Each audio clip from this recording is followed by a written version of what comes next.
Hey everybody, what's going on? This is Cooper from Beyond the Pitch Chicago. Here with Tom from Straight from the Path. What's going on, man? How are you? Pretty good. Pretty good. Yeah, it's gonna be first time in Grand Rapids headlining, playing the Stash, smaller venue. We always play the Intersection, and it's always kind of sucks. You guys sell this bitch out. Oh, the Intersection, the big room? Yeah. We sell it all the time. See? Yeah, for sure. Oh, a sellout? Oh no, no one goes. No. Played there with Under Oath. Played there with fucking Despise Icon. Wins the play. It's always kind of whatever. It's just too big of a room. So we're playing the Stash. It's like 300-400 cap. Cool. Should be pretty fun. Yeah. Cool.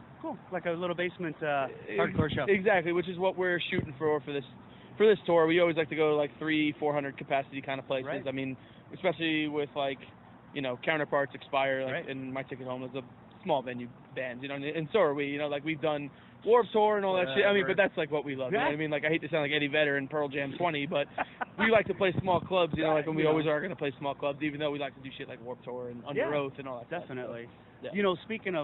Speaking of that, the lineup tonight is fucking killer. It's perfect. It mean, literally is perfect, and it's like, it all jives. I mean, it goes right from 1 to 2 to 3 to 4. And it also is they're all different, but they're also all the same at the same time. Sure. Like I'm a big fucking My Ticket Home dick sucker. I think they're great. A lot of people don't know them, and like, funny story about My Ticket Home. We played a show in Canada like 3 years ago, and the day before we played, they were there, and they left a note on the speaker that said, "We love Stray, have a good show. Nice. Heart MTH." And I said, "Who's MTH?" They're like, My Ticket Home. I listened to them, and they were fucking dog shit. Dog shit. They were terrible. And then like Drew, like Beartooth. No. I mean, I don't think Beartooth's that shitty. They're okay. They got some good parts For what they are. For what they are, they do their thing. But like for for My Ticket Home, I look at them. They're terrible. And then Drew does this thing where I always wake up to some text from Drew, and he's like, "Oh, you got to see the new Asking Alexandria video. It sucks." And I'm like, "All right," so I'll watch it. And I'm like, "Yeah, it sucked." And he's like, then he texts me one morning. He's like, "You got to watch the new My Ticket Home video." I'm like, "All right, Drew, it's gonna suck." He's like, "No, actually, it's good." And I listened to it, and I was like, "This is sick." And then I heard their old record. Cool. It's great. So them, Expire, we hit it off with them right away. Yeah. Those guys are great. Counterparts, it's like the millionth tour we've done with Counterparts. Yeah. So. Yeah. So with that being said, I'll just start off. You guys have had a pretty amazing year. Fuck yeah. I mean, Anonymous. I mean, number one with Anonymous, it fucking charts at number 40. Retarded. Yeah. I mean, first and foremost, you guys went out last October, Backtrack, no bragging rights, did your headlining gig. You did Warped Tour. Yeah. You did another headlining gig. Then you're going straight into Muir, maybe a couple weeks or whatever off. I'm not sure. Yeah, a couple weeks off. But, I mean, you guys are just, like, you're just rolling. It's crazy because it happened on 2 separate occasions like a week ago where I was like ordered merch and then rented a van, and then both of them were just like, "You guys are still touring?" I'm like, "Yes," like believe it or not. Yeah, no, it's good. It's good for them and us, but they're just like, "Do you guys ever go home?" And I'm just like, "I guess I don't." Like, and it sucks. And honestly, up until I guess we just finished Canada right before this tour. Up until then, that's when it started catching up to us. I feel like we were all, because we did Warped Tour. We had 2 weeks off, and then we flew to Australia. Flew all the way around Australia, flew all the way back home, got right into a van, drove up 20 hours to Vancouver, drove across Canada, and it was just like, all right, we need to chill the fuck out, you know what I mean? So, but then we're coming right back out here, but this is an easy, like, 3-week tour. I mean, Warped Tour's a grind anyway. I Yeah. mean, come on now. It's hard, and we were in a bus, so it's like, I can't imagine for the bands that do that in vans and have to drive and shit. Shit. Yeah, it's doing that is rough, but...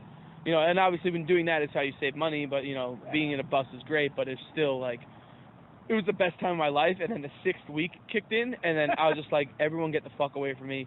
Like, I'm done. Like, I need to go home, Yeah, so. we did Chicago, and it was amazing the amount of bands that canceled press, and I was like, what the fuck's going on? And, the girl that basically runs her PR, and I can't remember her name. Tori, I think.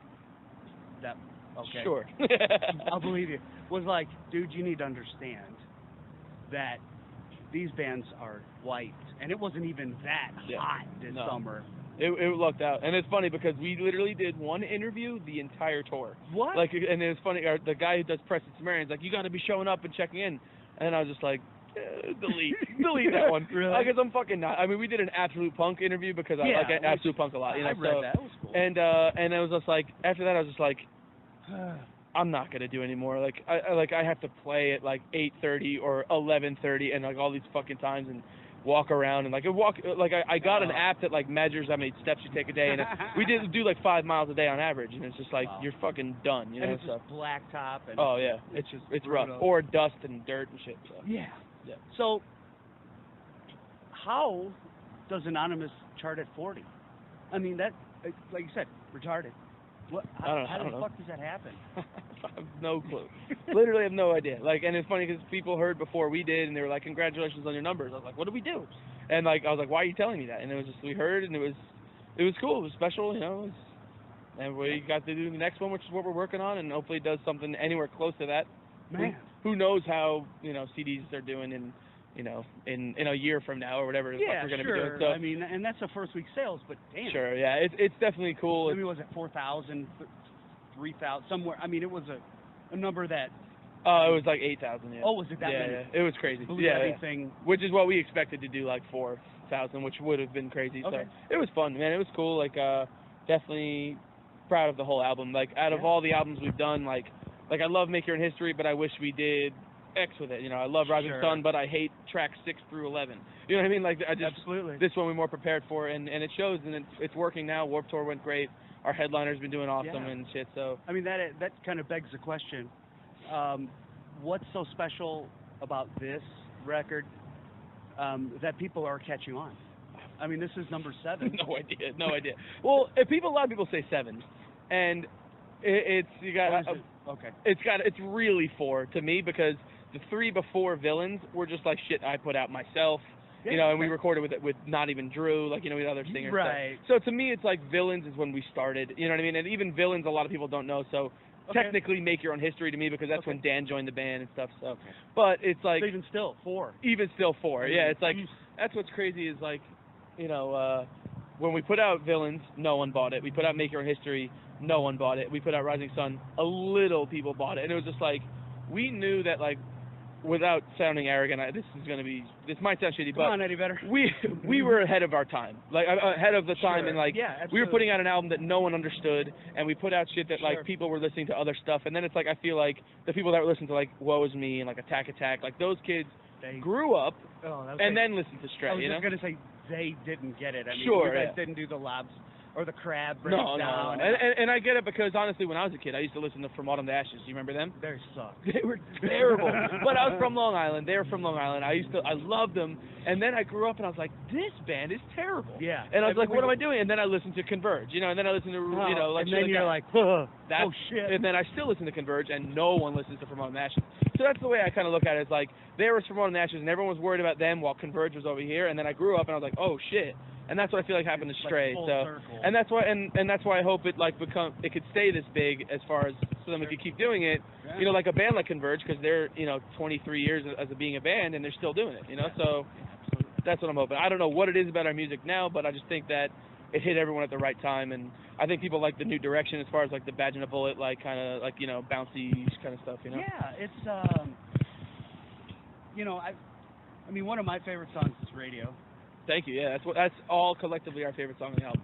And I think that the thing about it is anybody that likes this kind of music was the freak in high school. And most of us still are. That's the classic, fuck you, I'm gonna kick you in the ass song. Yeah. And I mean, and I as I was doing research, I saw the backstory on it, and I was like, perfect, that Dan's uncle or whatever. It was like, oh, it was like your band didn't make it, the Stones made it, and then he wrote that, like, I made it, I'm a Rolling Stone, and you hate it. And then, because after that, like, he found out that his uncle was in a band, and then, like, he became, like, a plumber or something. So, like, he was bummed, and he was just, like, kind of jealous of it. And honestly, that happened to all of us, like, with an uncle that I used to be close with, I'm not with anymore, I used to be a musician, and then we had a falling out, and I feel like it was stemmed from this. And, even Drew, like, with his family, it happens to all of us where, because people don't understand, especially older people, that you can have a job that's fun, and they don't get that because they work jobs that were terrible. You know what I mean? Like my dad was in sales and payroll and shit. It's like, that sucks. I can't even imagine that. And he sees me getting in a van with my friends, and he honestly didn't get it until probably Warped Tour, where he came out and he watched us on stage. We played in front of fucking like 3,000 people, and the first thing he said to me, he says, how do these people know your words? And I was like, they buy our album, Dad. I don't know. I'm not just with my friends fucking, jerking off. Like, like this is the thing, It is work, and, a lot of people think that this shit is glorious. Oh yeah. And anybody that hasn't been around it, since started doing these, it's like you see these bands and shit, and you're like, are you seriously in a fucking van? Yeah. And it really rings a bell. They're like, wow, you're eating ramen noodles and you're hoping somebody brings you something to eat. The venue feeds you. Well, luckily for us, that was us 5 years ago, and now it's been good. Yeah, and so it's like, but yeah, that's rough. Like, and that's just starting any business. Like, if I open up a restaurant, you're fucked for 5 years for sure. Like, you're not gonna make anything. If you make it, and it's the same thing. I always use a restaurant as a band because your restaurant needs to put out good food. People need to hear about it, and then they'll just keep coming back. And that's the same exact thing with the band. But if you put out good food and then you start putting it, like, getting cheaper quality stuff, people are gonna end up going somewhere else, and then that restaurant will close down. Absolutely. Same thing with the band. So, and that's like. But if I opened up a restaurant, my parents would, or everyone's family would be like, so good luck with that. A restaurant, I understand that. But if like a band, and then I put on my album, and then they hear fucking like, like that, they're like, what are you doing? So that's why it took something like Warped Tour. All of our families were there. We fucking killed it, and it was just like, they're like, holy shit, so. Yeah, well, I mean, with that being said, congrats, man. I mean, I really think it's cool. deserved. I know there's a lot of bands out there that they do catch on for one album or whatever, and they phone that shit in, and all of a sudden it's like, poof, they're gone. Honestly, and when bands blow up on one album, it's like, I kind of feel it now as we're writing the next one, because when we wrote Villains, it was like, no one liked it. It's like, all right, let's just keep doing what we want. And we did Maker History, and I don't care. It's like, oh, fuck it, let's just keep doing what we want. And now it's like, we put out an album, a lot of people like us now, and it's just like, this album can't suck, you know what I mean? And now I'm like, I used to write with just nothing, and I just like wrote because I wrote, and now I'm just like thinking about, I'm like, holy shit, if this sucks, we're done. You know what I mean? Like, so it's a lot of pressure, and it's like, man, a lot of this stuff now, like once you become, it's a rough thing in the beginning, getting to somewhere good, but then now, like when you start to become successful a little bit, it's all mental. Now I'm just like, I miss home because I'm gone all the time because now everyone wants us on tour. I have to write now, and holy shit, we have to top an album that just did really well. And it's just like, oh fuck, and then after I'm done out of the studio, I go right back on tour, and I'm just like... And you're just selling, you're doing sales. Yeah. Yeah, exactly. The question, I mean, that begs the question, is it harder to get here or to stay here? Get here, for sure. Like, you don't know yet, though. No, for sure. But but the band could break up tomorrow, and I'll be like, fuck yeah, that was sick. Like, I feel like we'll be a band like, or I hope we'll be like a band like Botch or something, where 10 years from now, people will be like, oh, wow, fucking, We Are the Romans is a great album. Like, From Autumn to Ashes. No, fuck no. But I mean, like, I hope that, like, we could be a band where this album, Anonymous, or any of the ones before it can come up, 10 years from now, and like, oh, wow, that band was sick back then or something, But, like, honestly, to stay here, if we fell off, I'd still feel sick. But if it's like, if we tried to get there and didn't get there, I'd feel like, what's it like to be there? You know what I mean? It's like, what's it like to do Warped Tour? Like, which is what we all wanted to do. Like when I went to go see fucking Glassjaw play, like Warped Tour, I'm like, God, I want to be there so bad. And now we did it, and then it's like, now I saw it all. I just went to Australia and played to fucking 8,000 people. Yeah, I just went and did all of Canada. I've been to 35 countries. It's like, if I could quit right now and I'm cool. You know what I mean? So it's like... So what would you do if you quit? I mean, if shit fell through? I mean, honestly, like, I'm already, like, doing stuff. Like, I have, I started a record label with Jesse Barnett and called Other People Records. And that's, like, another one of, like, our babies now, or my baby with Jesse. And it's like... I've had a baby with Jesse. No, it's like, so like, I'm trying to do that, and it's like, it's cool because Stray has been a self-managed band forever, up until June, and that a big reason was because I'm trying to focus on that, and then I have another band now with Jesse, and then I have Stray going, like, so now Stray's writing a new album. I got, 8 artists on our label putting out albums, and it's like, it's a lot, but it's like, you know what, I'm just trying to be as busy as possible doing cool stuff, And what's my third body, Well, actually, that kind of leads me into my next question. Tradewind. Sure. Something so different than what you've been doing. For Jesse, too. Yeah. Yes, but I don't necessarily think that it's that different. Lyrically, I think it's equivalent to what Jesse's been doing. Because he's a genius lyricist. Yeah. He's absolutely insane. And like, I mean, it's stripped down. It's. I mean, you don't want to kick somebody's teeth in. Yeah. But it does get to the gist of what you're trying to say. Sure, absolutely. And I mean, back to him being a good lyricist. Like, there's shit just because a story popped in my head. Like, we were writing that. There's an acoustic song on the EP, and he was like, needed a line, and he's like, let me think for a second. Okay, cool, I got it. And then he put out like the sickest line, and I was just like, you suck. Like, how the fuck did you do that? Because I write a lot of lyrics for Stray, and I'll literally sit there for days, weeks, months to just be like, no, that sucks. You know what I mean? And it's like, he just like, all right, that's the best lyric I've ever wrote. I bet it's like you with a riff, though. Sure. Yeah, I guess it could be. Yeah, and I just envy what I can't do, like playing drums and writing lyrics. Yeah, you know what I mean? And then it's like, of course. And then people may say the same thing about me. Like, how the fuck did you write that? I'm like, I don't know. Like, you know what I mean? Ding, light bulb went on, and there it is. But I fucking love Treywin, man. Like, and we're actually doing a tour in January. Oh, nice. It's not long because Stick to Your Guns and Stray from the Path are touring constantly. Yeah. But like we're doing like Toronto, Montreal, New York City, Long Island, Philly, or so like Philly, Upper East. We're doing and then when we're doing West Coast, like LA, Orange County, San Francisco. So no Midwest, huh? Fuck no, you. No Midwest. Fuck the Midwest. No. Well, not January. God, give me a fucking true. break. Well, we'd love to, but it's just. All right, we have a week. Where do we want to play? You know what I mean? Yeah, like that's what we're doing. So. I hear that. Yeah. And like I said, January. Why do you want to come to Chicago? Oh, no. Or we plan writing and recording around January, February because it sucks touring there. So we're in January, February. Stray's gonna write in January, record in February. Okay. But it's not gonna come out till probably September or this time next year because we just don't have any other time to do it. So do you guys have anything written? Yeah. We finished the song today at soundcheck actually. Like we're really? Because I moved to California, so it's like now we're just trying to find whenever we can to write. So now we're just like, hey, how about a soundcheck? We just start writing the album. So we did it today, and it's like we probably have like 3 or 4 songs done now, and we're doing it with Will Putney again. So I'm meeting up with him, and I'm gonna start doing some writing with him. He's been busy too. That dude is crazy, man. He's a machine. Because when we did Rising Sun with him, he wasn't really popular, and now he's just like. We booked February with him like a year ago. Yeah, we did. Who was it? We did Gideon. Yeah, he did, and he just said then probably 3 months before they were like, yeah, same deal. You know, we booked this time like 6 months ago. Yeah. So yeah, and that's it's because he's just so fun to work with. Like we honestly did Rising Sun. I don't like how it sounds. I hate it. But we just went back with him anyway because it was just such a good environment. But we had to be like, this needs to sound like this now, and Anonymous is perfect, you know. And he did Treywin. Treywin is perfect. So it's like I love his shit. You just gotta be clear with what we want to hear, which we didn't know on Rising Sun. Yeah. Like because I hate the snare drum, but it's like once we came, I remember. Yeah, it's like too like a fucking splat kind of. But then like and the guitars were kind of so like me and Dan.